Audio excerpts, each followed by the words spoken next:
Hey, what's up, everybody? So for today's video, I decided to do a book video, and I've never done a book video before, so if this is all over the place, I'm sorry. Also, I'm really bad at giving synopses on books, so I'm really sorry in advance because I'm really bad at it. So today I am going to be talking about all the books that I read in the month of August. That I can see is lost in the memory. August slipped away into a moment in time.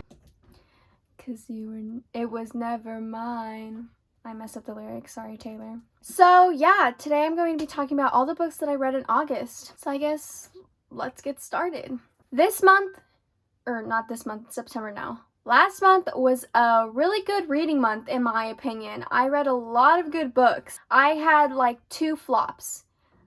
Two books that I did not really enjoy that much. The first book I read in August, honestly, it was a very interesting choice on my part. I really decided to start my month off with this book, and I don't know what I was thinking, because I think the rest of my month was cursed because of this book, because it hurt so much.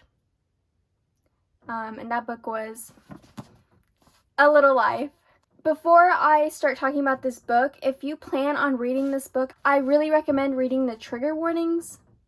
I strongly recommend reading the trigger warnings because, wow, here are some of the trigger warnings if you want to know them and don't want to look them up or something. This book follows 4 college friends, and their names are Jude, Willem, JB, and Malcolm. At the beginning of this book, they are in their early 20s, I believe. I don't really remember the exact age. We basically, at the end of the book, they're in their 50s, and we basically follow throughout their whole life. At the beginning of the book, they talk about each character, each 4 of the characters. Jude is the one that we're going to get to know more. He's kind of like the mysterious guy that nobody knows his past, not even his friends. They don't know anything about his past. They don't know what happened to him, what his family was like before he went to college. So Jude is basically one of the main ones that we read about in this book. And this book is literally the definition of bad things happen to good people. My poor Jude. I love him so much. But yeah, this story just follows 4 college friends going through life and all the hardships that they all had to go through to get where they are now. When I tell you this book broke me, I'm telling you, this book broke me. I am still recovering from this book. I don't think I'll ever be the same after reading this book. I was indeed bawling my eyes out towards the end of this book. So this next book that I read, don't mind the cover of it. I bought it at my library, and I took off the paper cover that's over it, and they had tape on it, and I didn't know, and so I started ripping it off, and I ruined it. Oh well, I guess. But this next book that I read is called Then You Were Gone. This was one of the books that I did not really enjoy that much. This book is pretty short. There's only 200 pages or something. This book follows Adrian. Adrian's best friend Dakota goes missing. It is released that she could have been murdered. Either everybody thinks she's dead or she ran away. But Adrian is so convinced that something bad happened to Dakota. We just follow Adrian trying to come to terms about that, and everybody trying to help her, her friends and her boyfriend, and she just keeps pushing them away because they keep making her feel like she's crazy for thinking that Dakota is still here and that she's in trouble. She ends up befriending Dakota's, they didn't really date, but I'm just gonna still call him her boyfriend. They had a thing, so I'm just gonna call him her boyfriend. Adrian ends up befriending Dakota's boyfriend, and he also believes that something happened to Dakota. There's so many clues and different things that happen that they are convinced that something happened to Dakota, and that's why she's gone. She ran away for a reason, and they just can't figure out why. I've read a lot of short books where I connected to the characters and I felt bad for the characters, but in this book I really did not connect with them. I didn't really know Adrian that well, so I just couldn't really get into the book that much. I mean, I was like so intrigued of like what did happen to Dakota, but I just didn't feel like connected to the book. You know what I mean? I felt like I was just reading it just to get it out of the way. And yeah. This next book that I read is pretty popular on TikTok, and that's the reason why I ended up reading it. We Were Liars. Honestly, I was surprised about this book. It was not what I was expecting. Once I started reading it, I was just like, oh, so is this just like a romance or something? But no. The plot twist in this book was so good. I was not expecting that at all. This book follows the Sinclair family, and basically every summer they go to this like little island. It points out that there is a tragedy that happened one summer, but we don't really know what happens, and that's basically what this book is. We just follow like the main character, I forgot her name, the main character trying to figure out what happened, or trying to remember what happened because she like lost her memory. I feel like TikTok hyped this book up so much that I felt like I was kind of disappointed. It wasn't what I was expecting. It still was really good, but TikTok hyped it up so much that to the point where I just expected a lot more, you know? I don't know. It was still a really good book. I really enjoyed it. It's just, you know, TikTok hyped it up, and, you know, you go into a book expecting a lot, and then that just doesn't happen, you know? The next book that I read was Orbiting Jupiter. This book follows Jack, who is, I believe he's 13, and he ends up getting a foster brother, and his name is Joseph.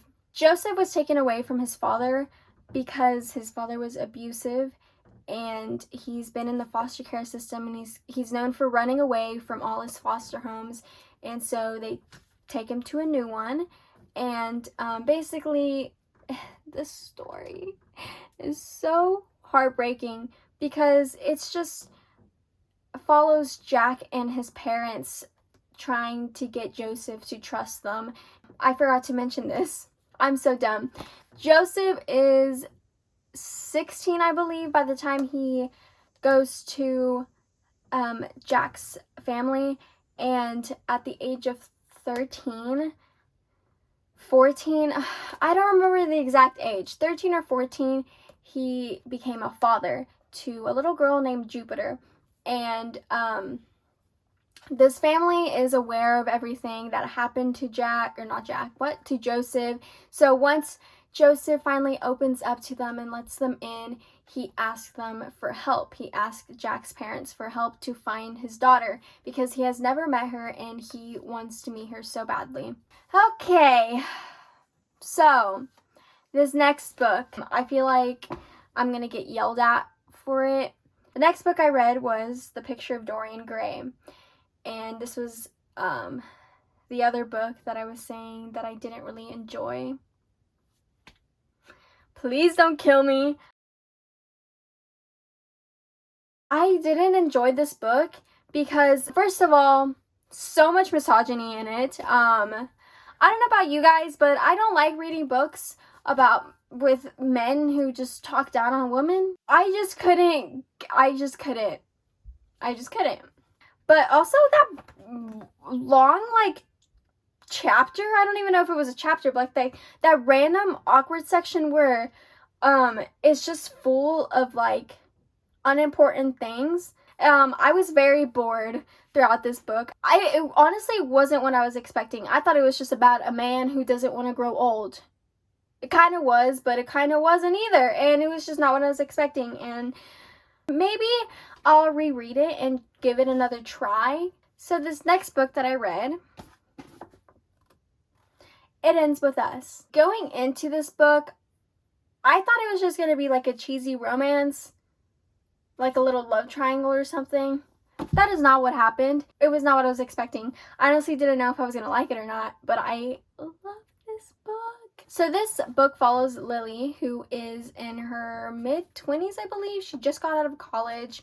And basically, this book is kind of like, it like goes back and forth with like her current relationship in her 20s to her relationship when she was a teenager. So in her 20s, the present relationship that she's in, she is dating a guy named Ryle. Throughout the story, it goes back to her teenage relationship when she was dating Atlas. I love that man. Team Atlas. Anyways, also please read the trigger warnings too for this book. I'll put them right here. It was not what I was expecting, and this next book, well, the next two books actually are a part of a duology series. I bought the first book not expecting to like it at all. I ended up loving it, and this has to be one of my favorite series now because I loved it that much. The Monsters of Verity series. The first book is called This Savage Song, and the second book is Our Dark Duet. Can I talk? Hello. This story follows Kate and August, and basically where they live in their city, it is divided into two parts, the south and the north. I don't know my directions. And basically the south, I believe, is kind of like the part that's like safer, and the part that's trying to keep the peace between both sides, and the north is where all the monsters and stuff is at, you know. Kate Harker is the daughter of the big bad guy of the North City. He's the one that collects all the monsters and basically keeps them as pets and has them do his dirty work, which is kind of weird if you ask me. In this first book, Kate is finally coming back home to Verity because she's been wanting to come home for so long. She wants to prove to her dad that she can make him proud. She can be evil like him, I guess. She goes to this academy because her dad is making her. He's like, if you're going to stay here, you're going to go to school, you know? August Flynn is a monster. He is a monster in human form, if that makes sense. He is a monster called a... So I ended up looking up how to pronounce the name of the monster, and you pronounce it like Suna. So I'm deleting that clip of me trying to pronounce it because that's embarrassing. Okay, moving on. But basically, this type of monster feeds on souls. And the thing is, though, they only feed on sinners. And August, such a cutie, wants to be human. He looks human and everything, but he's not. He's a monster. So he wants to go out and do real things. He wants to help his family, you know. And so his dad comes up with a brilliant idea to take him to the academy. And he's just like, you want to go do something for us? You can go to the academy and befriend Kate Harker. Because they think like she'd be like a good little ally or like bait for her dad or whatever. Basically, Kate and August become friends. When she finds out that he's a monster, she's like, ew, what the fuck? But then once they grow closer, she's like, oh, you're not a monster. Like, you're actually pretty nice. They end up like on the run because these monsters that turn on Kate are like trying to like kill her or whatever. So that's what this first book is. And at the end of the first book, you'll see what happens. Then the next book, Our Dark Duet, it's kind of like a continuation, like 6 months later from where the first book left off. And basically, Kate hunts monsters now in a different city. Prosperity is where she goes, but she returns to Verity because there's a new monster out and about that only she knows about. And basically, this monster kind of like turns humans onto each other. Like, she basically like possesses them. It's kind of weird. And that kind of like happened to Kate, and that's why she only knows about this monster, is because the monster was trying to like get her to turn like evil. She returns to Verity to warn August and his family. Kate and August kind of like unite again, and they're both trying to save their city from this monster. There's also that monster, and there's another one that you will find out who it is. So this next book that I read is called How It Feels to Float. This book follows Biz, who is a junior in high school, and when she was 7 years old, her father passed away. Basically, throughout this whole story, we're just watching Biz struggle with her mental health and feeling so like lost and feeling so disconnected from her father. Like, she feels like she's losing him, and she doesn't want to, you know. She wants to feel him with her again. So she like befriends this guy named Jasper, and they basically go on like a little road trip to these places that she thinks are important to her dad, and she feels like she will know her father more and feel him with her again. So this book is so confusing, but it's so good.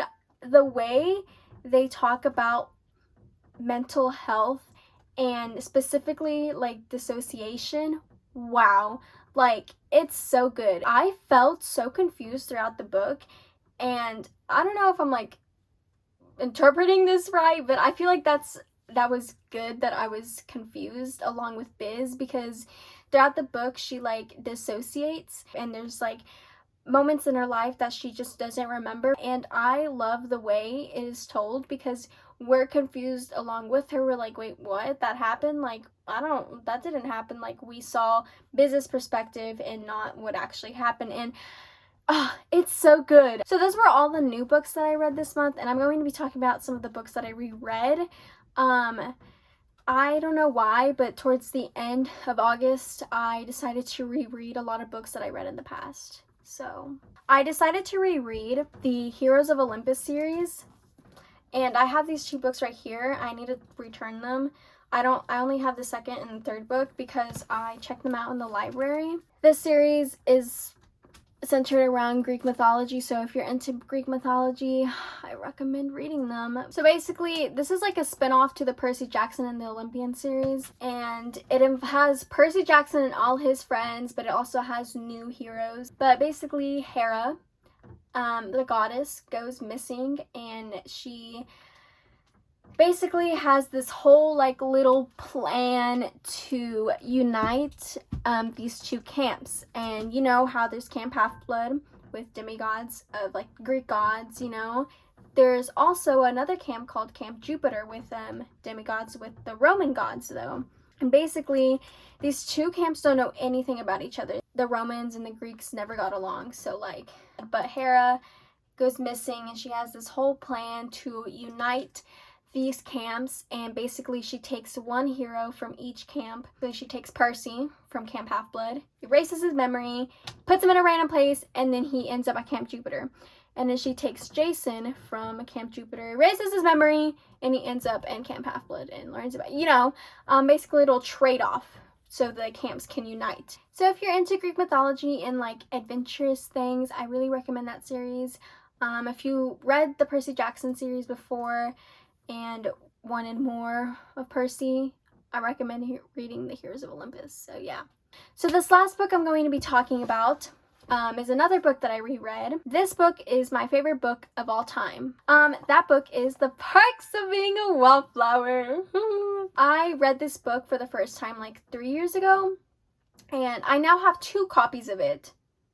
I went to a bookstore and I found the 20th anniversary edition, and this one has a letter, like a new letter from Charlie, and in my other copy I don't have that letter, so obviously I had to buy it. So now I have 2 copies of The Perks of Being a Wallflower.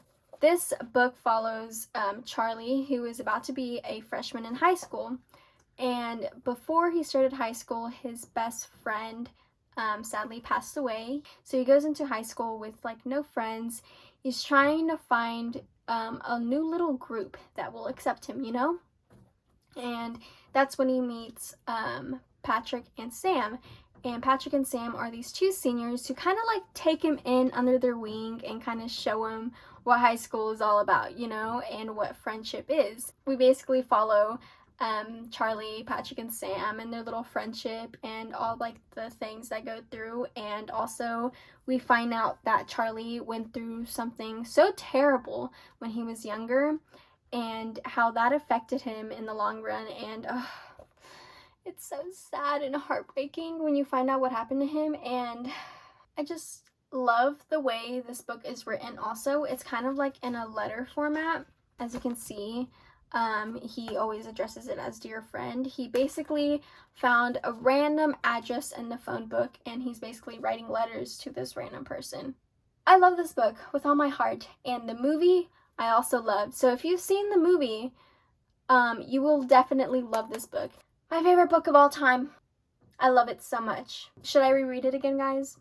let me know. Comment down below. So, those were all the books that I read this month. So I hope you guys enjoyed this video, and if you want to see more book videos, let me know. I'm sorry if my synopsis were really bad. Goose, bye.